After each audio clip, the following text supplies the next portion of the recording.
My dear brothers and sisters in the risen Lord, third week of Easter, Thursday, the Eucharist creates communion and fosters communion, said by Pope John Paul II. St. Alphonse de Liguri was the founder of the Congregation of the Most Holy Redeemer, was a great lover of the Holy Eucharist. Concerning the Holy Eucharist, he said, "Our most loving Redeemer knows that he must this earth and return to his Father as soon as he should have accomplished the work of our redemption by his death.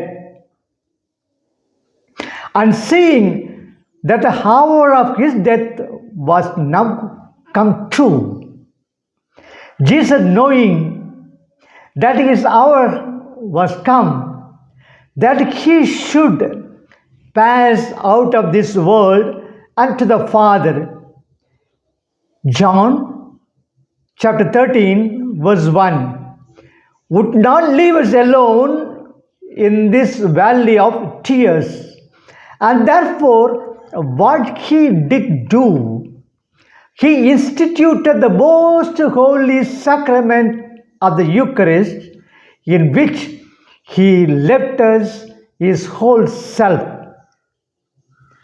He further said, Jesus therefore would not be separated from us by his death, but he instituted this sacrament of love in order to be with us even to the end of the world.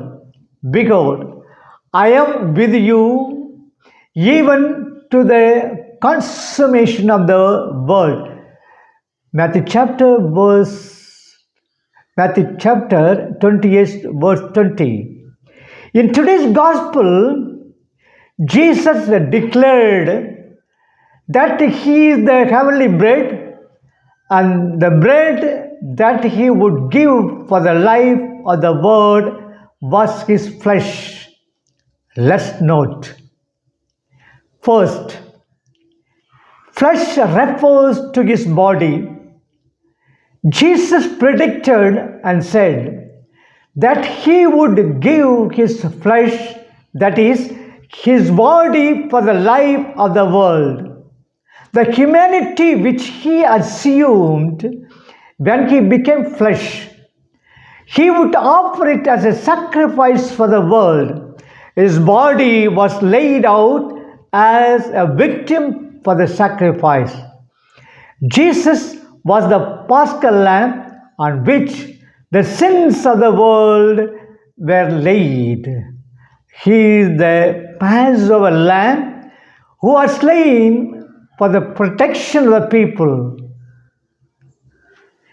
When Jesus died upon the cross, he took away our sins because he was the Lamb that was slain for us on our behalf. Our sins were laid upon him as upon a lamb, and he was slaughtered for the remission of our sins. He was made a sacrifice for our sins. Prophet Isaiah said, "You, that is Yahweh, shall make his soul an offering for sin." Isaiah 53:1. The death of Jesus on the cross was an immolation, a sacrifice. As the blood of the Paschal Lamb saved the Israelites from death, so the blood of Christ would save the people from their sins. Second, flesh denotes the Eucharist. Jesus identified bread with his flesh. He said, "Whoever eats this bread will live forever, and the bread that I will give for the life of the world is my flesh." John chapter 6, verse 51. As Jesus was departing from this world, he left the memorial of his presence in the Holy Eucharist. The Lord's Supper, he took a loaf of bread and after blessing it, he broke it, gave it to the disciples and said, "Take, eat, this is my body." Matthew chapter 26, verse 26. Jesus loved us so much that he left his divine presence in the Holy Eucharist. In the Holy Eucharist, he left us his whole self so that we might have him as a great companion as we journey in the valley of tears. He has left himself wholly in the Holy Eucharist in order to be consumed by us, not satisfied with becoming one with us in our human nature. He wanted to be united with us more intimately by making himself wholly one with us when received him in the Holy Eucharist. St. Francis de Sales said, "In no other action can our Savior be considered more tender or more loving than in this, in which he, as it were, annihilates himself and reduces himself to food, that he may penetrate our souls and unite himself to the hearts of his faithful." Jesus, through the Eucharist, gives us immortal life. During that celebration of the Eucharist, when the priest receives communion, he says, "May the body and blood of Christ preserve my soul for life everlasting." As Jesus said in today's Gospel, "Whoever eats of this bread will live forever." The Eucharist, when we partake of it, it gives us, grants us eternal life. Let us ready to receive his whole life through the Eucharist. May God bless you all. Amen.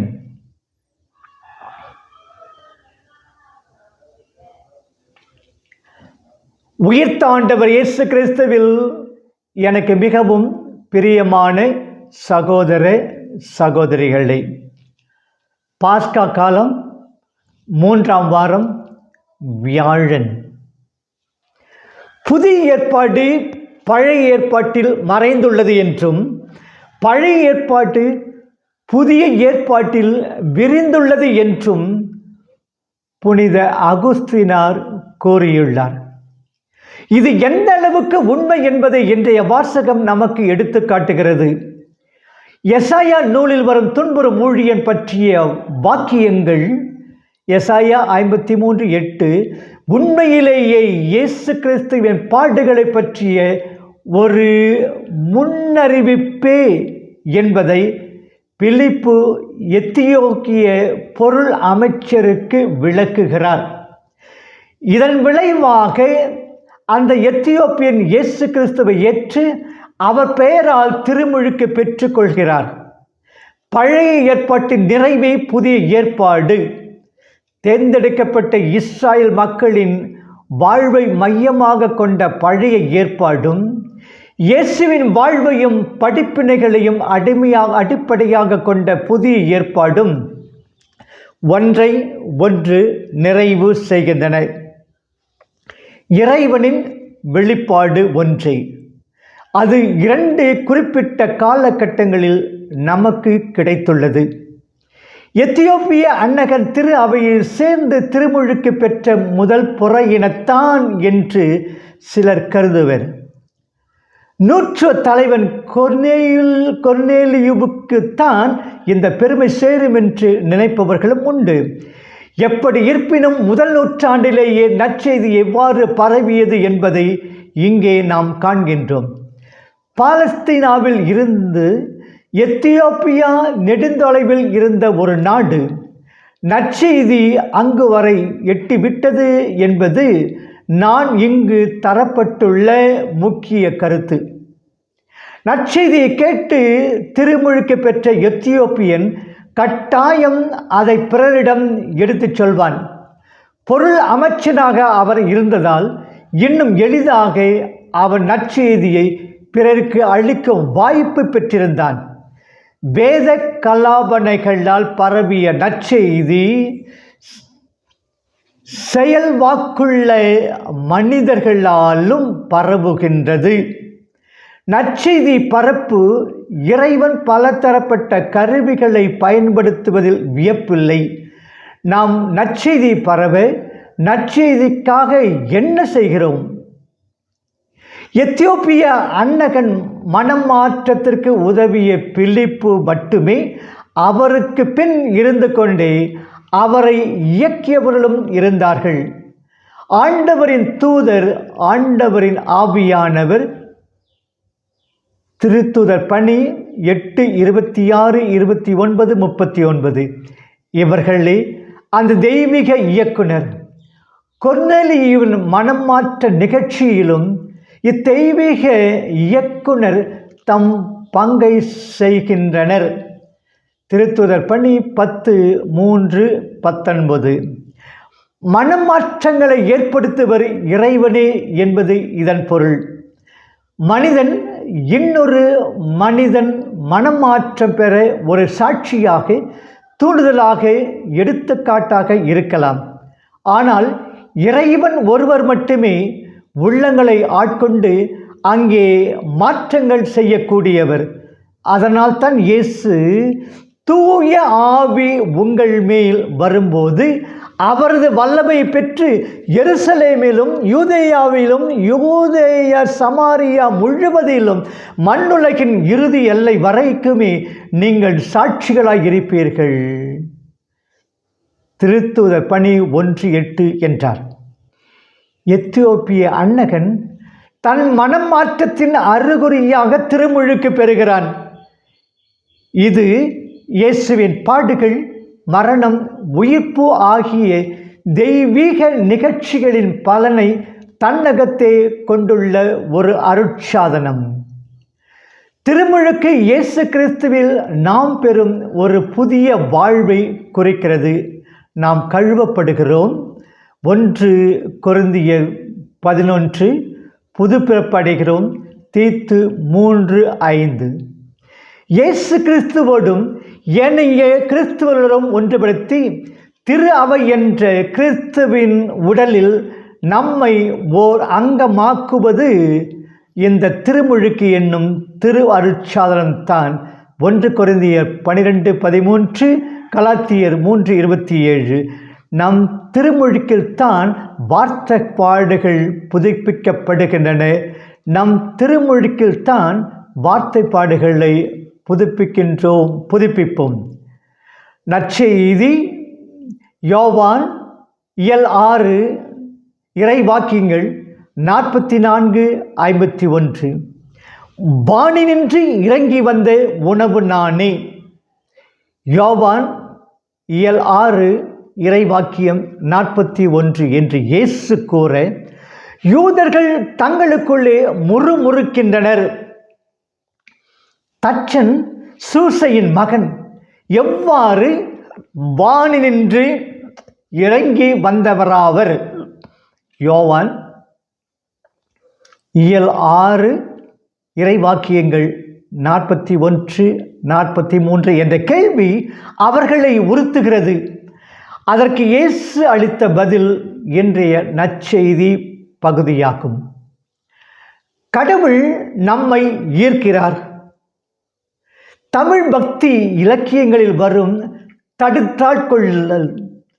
தடுத்தாட்கொள்ளுதல் என்ற சொல் விவிலியத்தில் வரும் ஈர்ப்பு என்ற சொல்லை குறிக்கும். புகவே தகேன் உனக்கன்பருள், தகவே என்னை உன்னை ஆட்கொண்ட தன்மை என் புன்மையரை மிகவே உயர்த்தி விண்ணோரை பணித்தி அண்ணா அமுதே. மீண்டுமாக, யாவர்கோன் என்னையும் வந்து ஆட்கொண்டான்.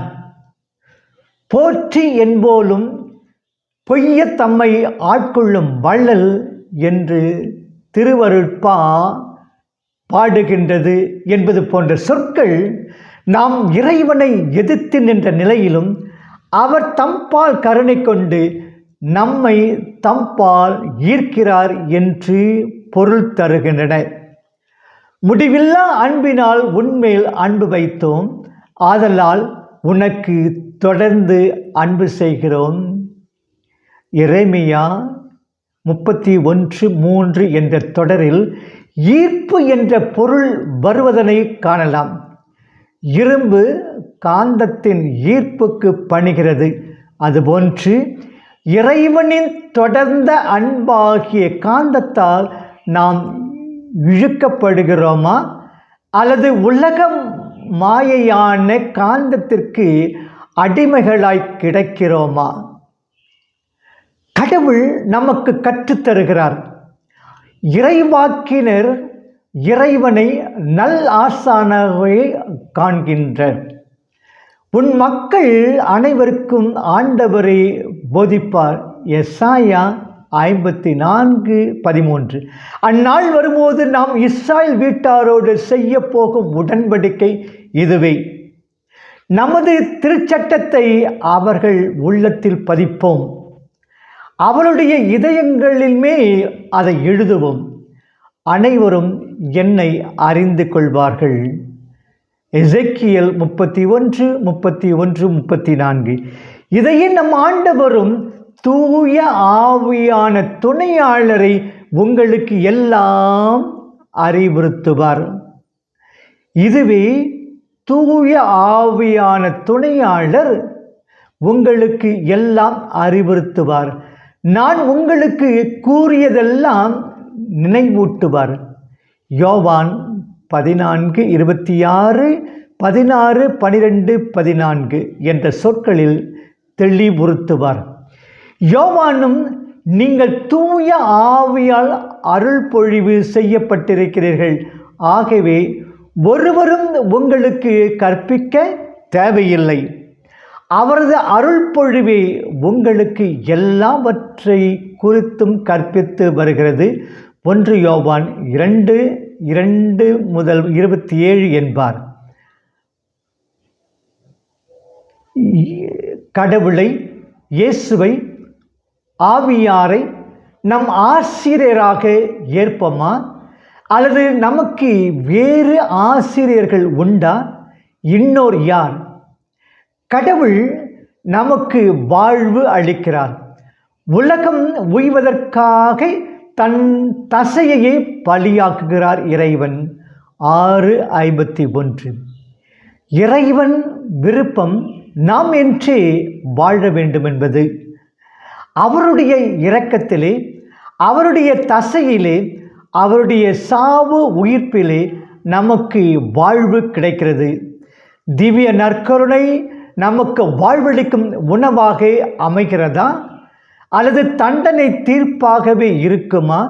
1 கொரிந்தியர் 11:23-32. பிறர் அன்பே தண்டனை தீர்ப்பிலிருந்து நம்மை விடுவிக்கும் என்பார் பவுலடியார். அவரின் படிப்பினையை பின்பற்றுவோமா? பின்பற்றுவோம், ஏற்றுக்கொள்வோம்.